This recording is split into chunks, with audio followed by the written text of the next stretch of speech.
So another question we got, curious to hear your thoughts. How do you move through low volume products that you have to carry due to reciprocal wholesale deals? I'm looking for ways to increase velocity while still maintaining the partnership without having to flash sale. Let me know what's worked for you.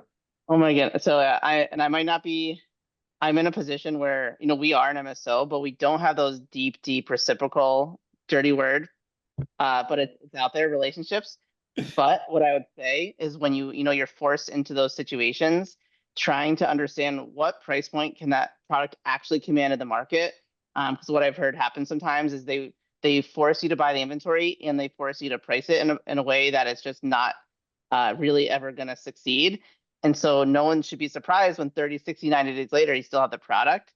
So I think working with them to figure out what has the best chance for success and frankly presenting data to them of comparable products, use price points and what those velocities look like to make sure that you're not just taking something on for the sake of taking it on.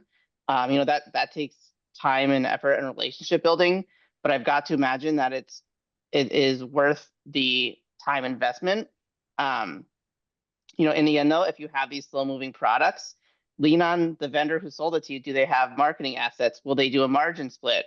Will they cover all the margin loss if you have to discount it? Because really you have it in the first place because of them. So understanding that every business has different needs that have to be met. But in the end, it's your store and your inventory. So you really have to drive the train of how we're going to move this thing out in a way that's economical for everyone involved.